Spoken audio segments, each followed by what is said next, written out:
Welcome back to the podcast, Tim. How are things? All good. Hayden, how are you? Great to be with you. Yeah, very well, thanks. Yeah, all good here. Starting to get a bit sunnier here in London, which is nice. How about yourself? Whereabouts are you based again? So we're in New York City, right downtown. Not quite summer here yet, but it's threatening to arrive at some point. Lovely. Okay, well, yeah, we were discussing before we joined the call, but we spoke to each other last year. So I'm conscious of retreading too much old ground. So what we'll do is we'll link to the previous episode in the episode description for any listeners that want to listen to that. But we'll start with a bit of context, a few introductory questions just to set the scene. So, I mean, let's start with the insurance industry as a kind of industry group before we get into Lemonade and discuss the company in detail. It's one of the largest, oldest industries there is. Adjectives, I suppose, typically associated with an industry in need of some change, in need of some innovation, perhaps. But despite this, the industry has undergone, at least from an outsider's perspective, very little innovation historically, even with the arrival of, we've had the innovations of the internet, we've got AI now, smartphones prior to that. And whilst we've seen numerous insurtech companies crop up, Root, Policy Genius, Next Insurance, competitors I'm sure you're well aware of, none have thus far, again, from an outsider's perspective, seemed to cause significant disruption. So why and how are Lemonade changing that? Sure. So, as with all, I think younger, ambitious companies, there's a view towards disruption or really shaking up an industry. I think it would probably be arguably a statement of tremendous hubris to assume you're going to shake up a centuries-old industry too quickly. But I think the key part is the ambition, the desire to do so. And I think what that enables is certainly for Lemonade and I would say for others as well, a desire to be prepared for the world that is coming and the world that has been coming for, 50 or 70 years, arguably, and now accelerating dramatically with the Gen AI onset is just extraordinary scope and density and volume of data. And so from our view and a few others, I think just being architected from day one to handle, to ingest, to manage, to understand the scope of that data is the core of what we're trying to do. Now, for centuries, insurance companies have arguably been the holders or the keepers of vast troves of data, but over the last few decades, that's really shifted to Silicon Valley and technology and the Googles and Facebooks of the world. But the opportunity is still there. And I think maybe just to throw out an example that maybe brings it home to Lemonade more specifically, when we think about, let's take car insurance, for example, one of our key products. It's common to say, well, there's a lot of data around driving behavior. Let's capture that data and let's think about it and use it to price and be more effective and to manage claims in a smarter way. That's not a new concept. It's been around for decades. But if you get down to the specifics for our customers, we capture for nearly 100% of our car customers, nearly 100% of their driving data, their driving behavior. The most adept legacy players in the car industry, even the most advanced car providers, Progressive and Geico and others, are really only capturing a very small subset of their customers' data. And of those customers, only a small subset of their driving behavior. So there's a tremendous gap between the ability to disrupt and the desire to disrupt. And that's a big distinction. Yeah, absolutely. Well, let's move on then to that capturing of data. I mean, big data has been typically challenging, I suppose, for legacy systems and architecture that are installed in the businesses, I suppose, that you've talked about and possibly older ones as well. I'm interested to understand, therefore, how Lemonade leverage that to capture richer data sets compared to those more traditional insurers. And how exactly does that benefit your risk assessment?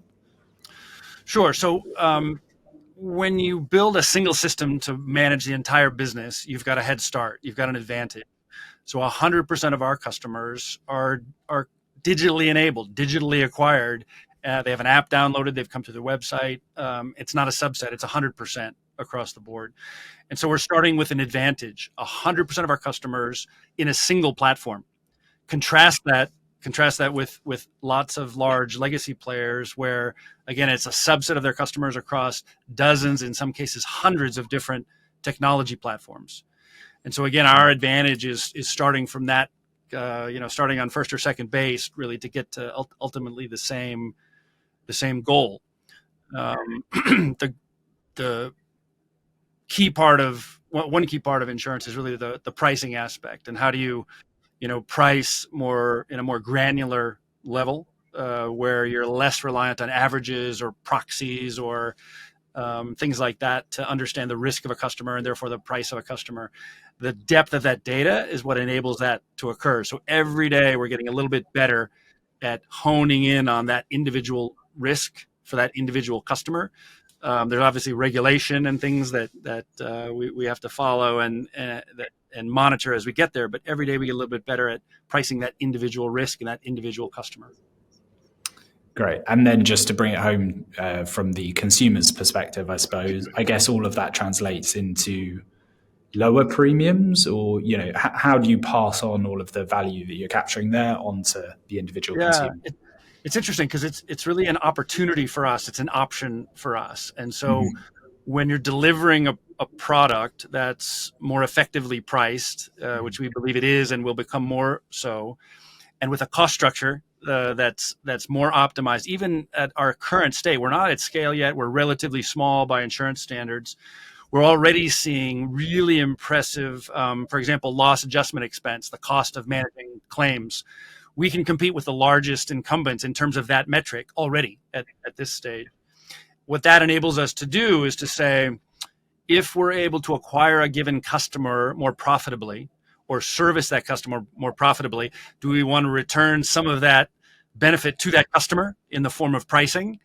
And that's an option, that's an opportunity. Or do we want to generate a better expense ratio or a better loss ratio for Lemonade? And we make that choice. So, for example, in our renters product, we can enable a lower price and still make a profit. It's tougher for large incumbents to be profitable on a relatively small customer, and so that's an instance where we've made that choice to deliver a portion of that incremental benefit to the customer in the form of a lower price. Yeah, fantastic. That decision-making process, I imagine, is going to get pretty interesting as you start to scale further as well, to see kind of how you balance that out. But if we move on to another question, I suppose, about how you combine big data, that we've talked about, all of the data that you capture, with AI.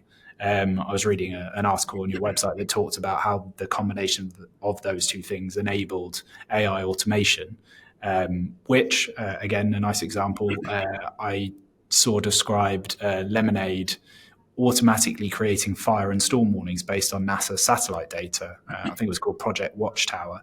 Right. And that happened back in 2018. So again, just to kind of make this less abstract for the listeners, perhaps you can describe either what happened there, or perhaps there's more recent examples that you want to point to. Sure. And that's a great example where we're leveraging a deep set of data. It's not a unique set of data. It's available to others. There's satellites that traverse the earth and share this data, and it's free for others to use.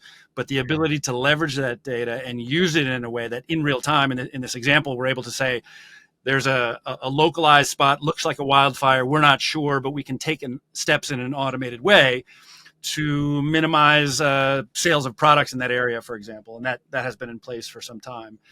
And I think zooming out, that example is something we're applying across the board. And so maybe coming back to car insurance for a moment as an example, there are patterns of behavior, of driving behavior, that may not be obvious to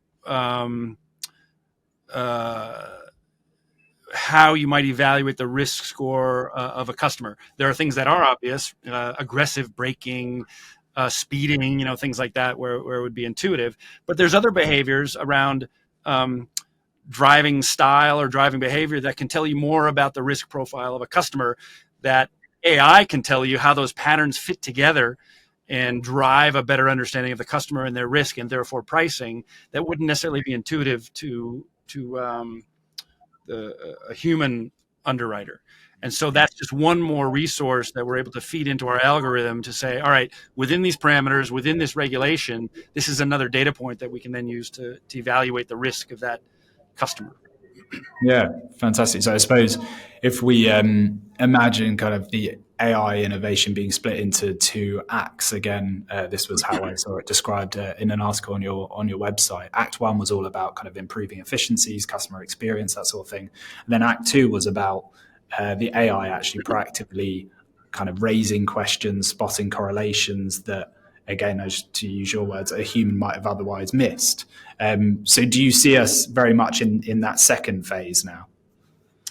We are, and a big driver is really volume of data, amount and quantity of data, and it varies across the business and across products and across regions. One of the real benefits for us is that we, from the outset, made a choice to be a multi-product company. And that's not only from a customer perspective, a benefit. We're building Lemonade customers, not just car customers or pet customers or renters, but really Lemonade customers. And so that's a key part of the user side of the strategy. From a data perspective, each of those products has a different sort of depth and density of data. So, for example, pet insurance is a unique product versus the others in the obvious way, or you're covering a pet versus otherwise. But it's also unique in terms of the quantity of data. In the pet insurance business, it's not uncommon to have 100% frequency ratio or 150%, which means every customer on average is having one claim a year or 1.5 claims or 2 claims per year. Now, instinctively, that feels bad, right? High feels worse, but it's actually better. It's good from a data perspective because that flywheel for us in the pet market is turning much faster. We're getting dramatically more data inflow, and each of those claims has a cost, and that's the service we're providing to the customer is covering their losses. But each of those claims tells us a little. We learn a little bit more about each customer and each claim management day by day, and that's a big part of why that loss adjustment expense has been has seen significant improvement. So that flywheel is turning faster in pet at the moment. In car, it'll evolve. It's a little newer for us. Home is a little bit smaller, but growing fast. So each of these products has a different sort of a data density and a data frequency. And because we've got a nice portfolio of it in aggregate, we're seeing improvement really in all these different areas. Yeah, fantastic. So just to finish on that point then, the multi-line kind of product that you're able to offer means that you're able to offer a more kind of sophisticated, complex risk assessment because you have a picture of what they're doing in pet, what they're doing in health, et cetera, et cetera. I don't know whether because again, it feels a little abstract. Is there an example of that you can point to that shows how you're using the data set of someone's kind of pet insurance policy mixed with, their health insurance policy, for example? How do those two data sets from multiple products combine? Yeah, so we do learn about customers that cross-sell, we call it, which is kind of a common term. If a customer has 2 or 3 policies versus just one, we've succeeded in cross-selling them, and that's a core part of the strategy, obviously. And we do learn something different because the way that someone manages their home or our ability to assess their risk as a homeowner or a renter. When that customer adds a pet policy, we're going to know more and have a different view of that customer than if we just sold that pet policy.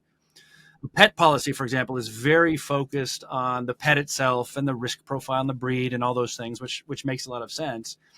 But in addition, the human owner of the pet parent, as we call it, is a big part of it.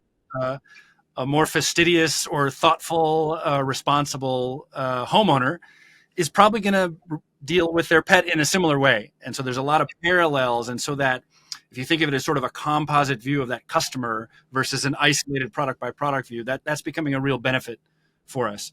It's very early today. Only 5-ish% of customers have multiple policies. And that's good news, bad news, right? We're still kind of early in that process. But ultimately, if you look at large players who've been around for decades, that's typically 2 or 3 or more policies per customer. So that's where we're headed. Yeah, fascinating. Okay, and we'll get on to multi-line customer rate, given that's one of your key metrics in a second. I think there's broadened the discussion to talk about financial performance. I think we're approaching your Q1 2024 results. They're set to be announced. I think I saw you mention on your website on April 30th. But if we use today to go over FY23 and how that positions Lemonade for the year ahead and moving forward. In the last episode, we discussed your IFP compound annual growth rate target. And it looks like you've met that in Q4, achieving over 20%, I believe, with revenue up 31% year over year. So just remind us why that's such an important metric and describe the factors that enabled Lemonade to achieve that impressive result. Sure. So one of the nice aspects of Lemonade is we can grow and become more efficient and improve our loss ratio. It is typical in the insurance business that you get to choose one or two of those. It's hard to do all three, and we've come to a place now where all three are happening, and that was true for most of 2023 and continuing to improve. And at year end, when we gave our first view into 2024, we expect that to continue. And IFP, to your sort of specific question, in-force premium is the top line. How many customers do we have? How much premium do they contribute to the whole business? And that's before you get to things that are more driven by accounting requirements or reinsurance and other more technical aspects of the P&L, all of which are important. But that's that top line is really how big is the business and how rapidly are we expanding that customer base.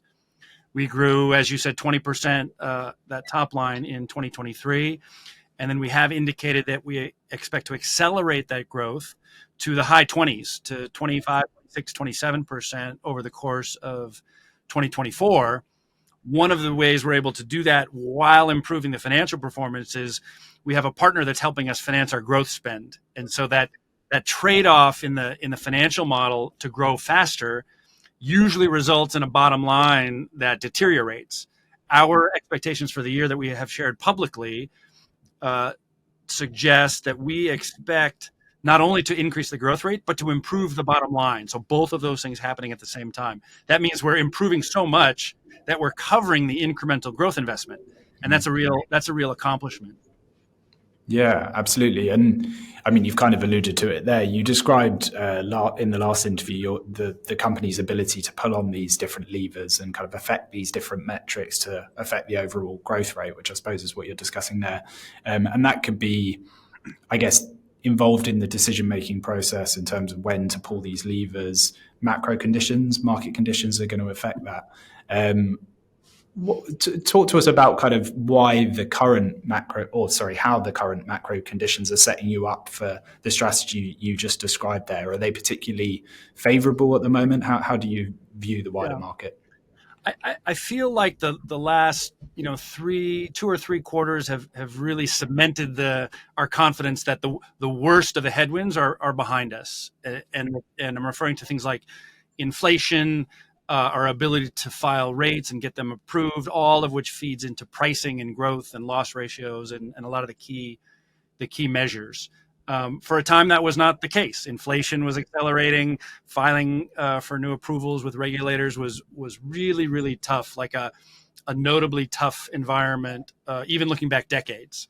And to have a younger company new to several markets during one of the toughest eras in the last 30 or 40 years of insurance is not something anyone would choose. But I think it's been a really valid test of our model, and I think we've come through it with real strength. Our vision and strategy is fundamentally unchanged from what it was when we went public 4 years ago, and I think the key metrics we look at: growth, loss ratio, ability to get rates filed and approved. All of those things are coming online and really have seen a consistent, steady improvement over the last few quarters. The last piece I think we put in place was, we've always been thoughtful about our capital. Insurance is famously, I was going to say notoriously, but can be famously capital intensive. We have a capital light approach. We have reinsurance partners that help us help enable that. And we have a partner in General Catalyst that is supporting us in a synthetic agent structure where we're funding our growth spend. So I think we've really kind of nailed the question of, are we well capitalized for our long-term vision? And now it's really all about tracking to cash flow positive, generating real profits, which even at the scale we're at in the not too distant future is something we expect to see in the next few years. Yeah, absolutely. And we'll get onto the path to profitability in a second. I'm keen to finish there. But before we do, your presence across multiple continents is relatively rare in the insurance market. Like, how are you able to service customers across multiple continents? And does the way the company and your products are set up help to facilitate that? Sure. So I think, in the same way that we have a very large business in Texas with very few very few employees in Texas or Illinois or otherwise for that matter. Europe is in some ways the same. We have a headquarters in Amsterdam, but only a handful of folks in other key territories that we're in: Germany, France, the UK. And a real core benefit of the digital model is you don't need to build a big office and have a bunch of people in market. We have to have a deep understanding of the market and the regulatory environment. You have to have a customer facing team that can support those customers in their time of need, and we do all of those things. But I think in the same way we expanded from a handful of states in the US to, we're in 50 states in some products now. We're in dozens and dozens of states for most of our products now. Europe is really no different. There's obviously a language issue and a currency issue that's a little trickier, but it's fundamentally the same. And that was really the premise when we launched Europe several years ago now. And it's just now in a place where we're starting to see the real benefits of the distinction of Europe.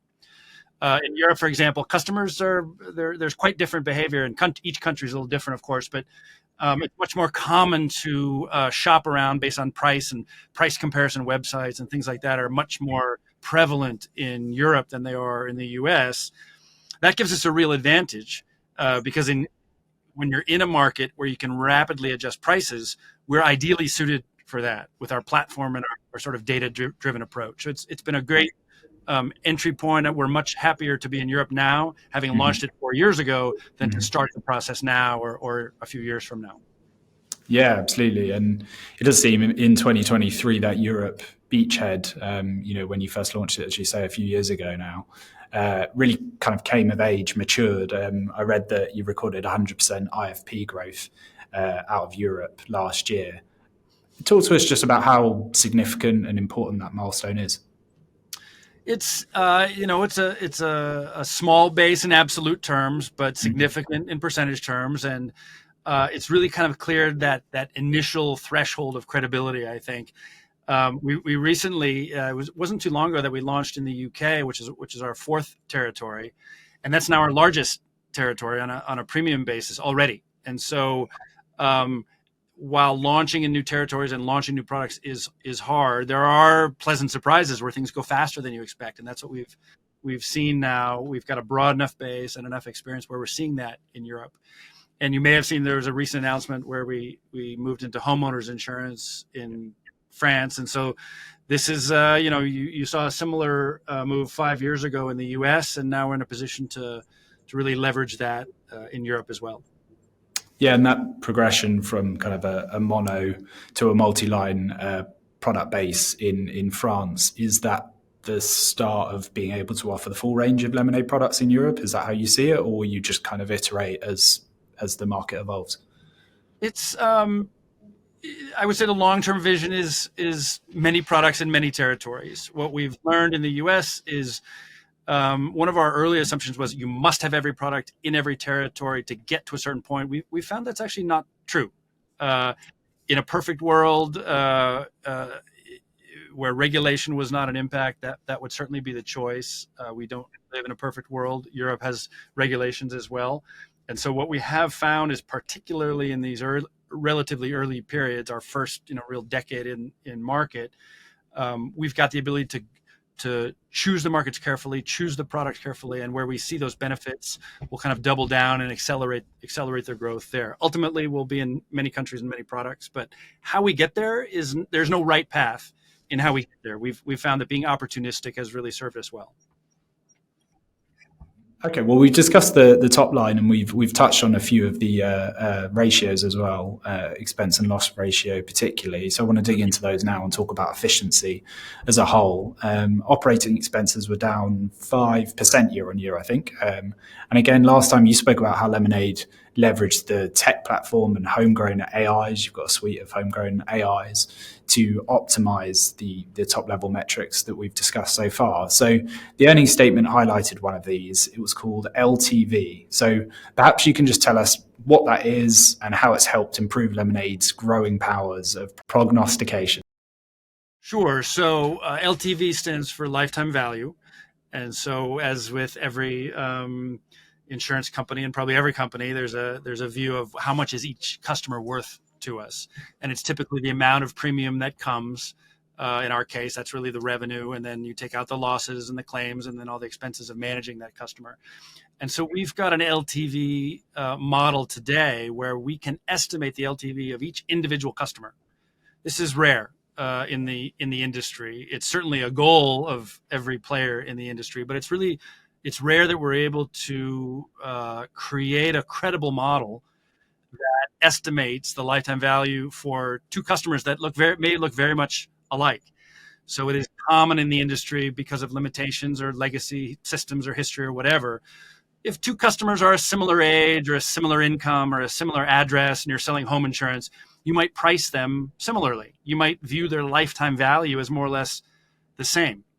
But when you've got a depth of data, as we have about all of our customers, and perhaps even more if they've filed a claim or if they have some more history or if they have another product, if they're a pet customer or a car customer, for example, that LTV measure is going to look fundamentally different for those two customers that another player might estimate very similarly. And so again, every sort of turn of the flywheel and increase in the depth of data gives us a better view of that LTV. It's not a perfect system. Each iteration gets a little bit better. I think the most recent version we're on is LTV 9. It's a very clever mechanism of naming. We go from 8 to 9, and eventually there will be 10. But each iteration, we get a more granular and a slightly better view, and something that looked pretty good before maybe looks really good, and vice versa. And we're able to sort of iterate that. And that's not common in the industry. I would put up our ability to evaluate this risk and lifetime value of an individual customer up against any player in the market of any size. Yeah, fantastic. And to build on that, then I wanted to discuss your generative AI framework called LLM.ND, another clever name, now handles, I think, around 20% of all customer emails. And I think that was up 7% from last quarter. So perhaps you can just briefly explain again how that works. Sure. So again, automation is not a new concept. Let's do things in a mechanical way or an automated way or a computer-based way where we can. In insurance, there's a human aspect that you don't want to get away from. You want to have a great user experience. Lemonade has chosen to have a delightful user experience, an amazing user experience, in some part, in a significant part, by actually reducing cost, by providing better service, faster service at a lower cost. And in many cases, that's automation. And so if we can get the customer what they need faster in an automated way, that can create customer delight. It was typically a trade-off. If I want to provide a better experience, it's gonna take more human firepower, and it's gonna cost me significantly more. Automating emails or changing an address or some of the more rudimentary requirements of insurance can create tremendous customer delight if it resolves an issue in seconds, which a successful interaction. That's exactly what's happening.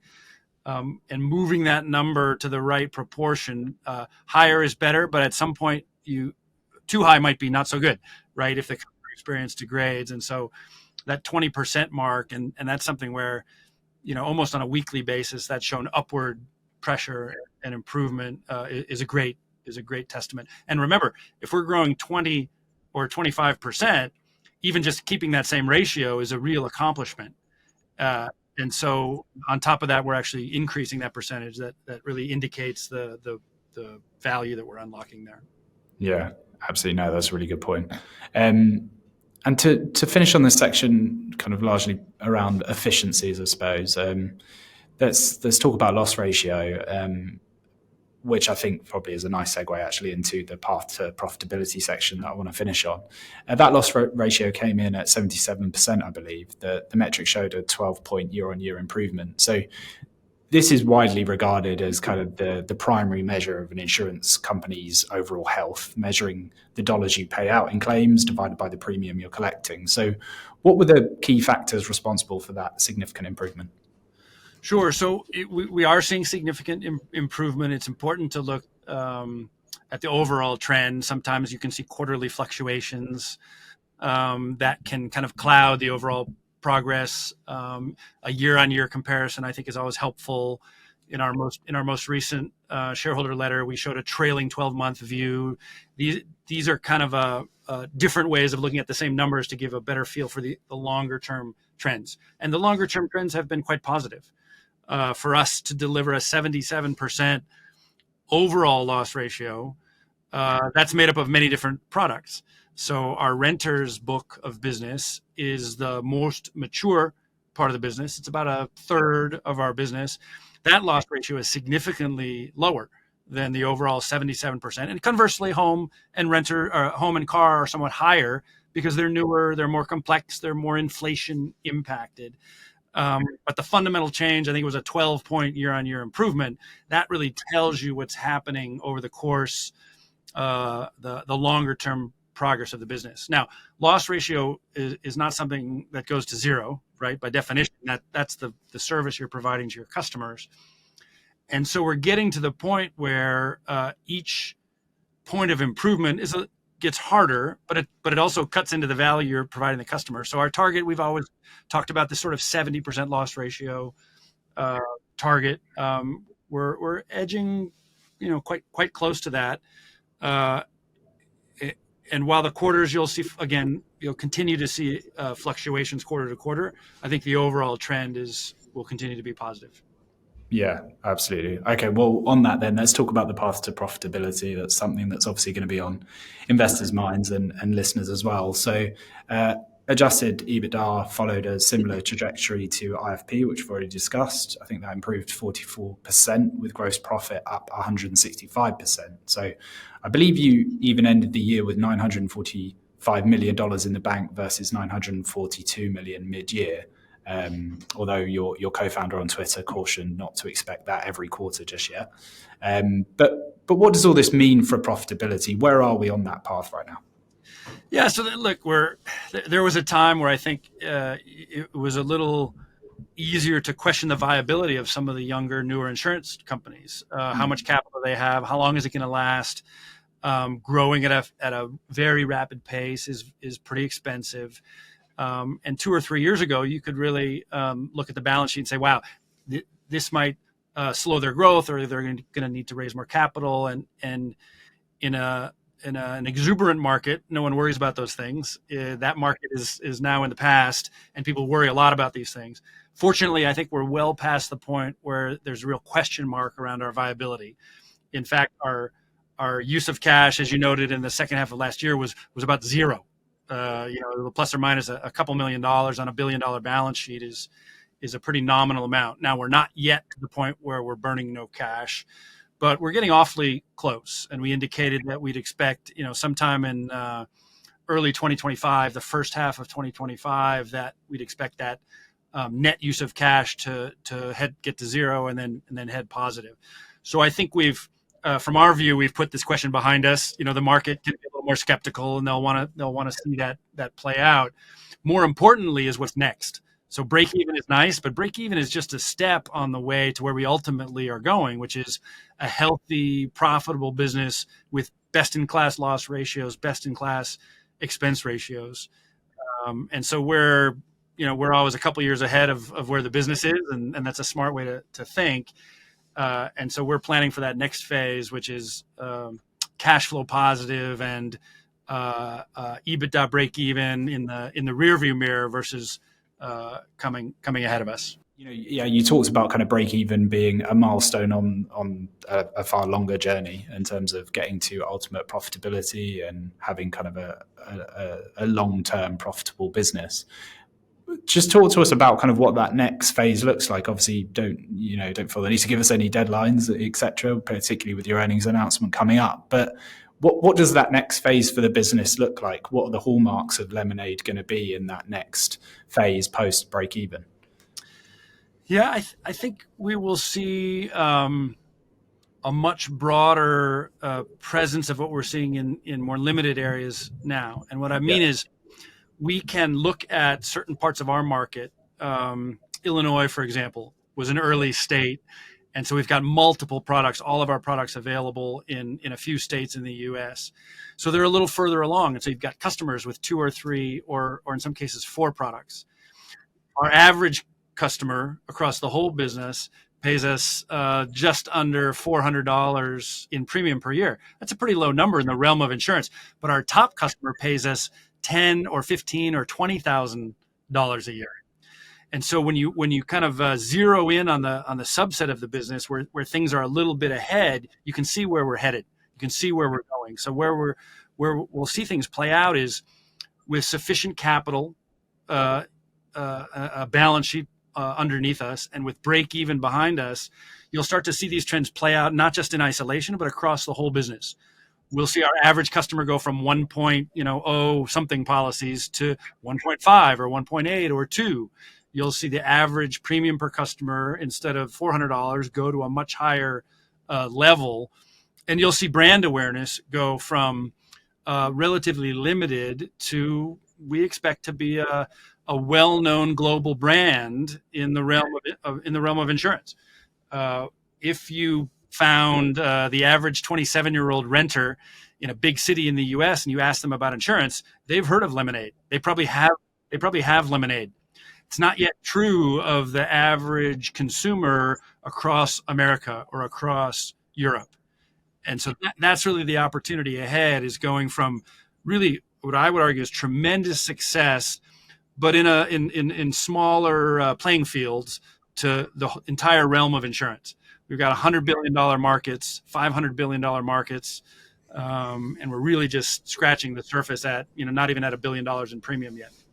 Yeah, great. No, really exciting to see how that develops.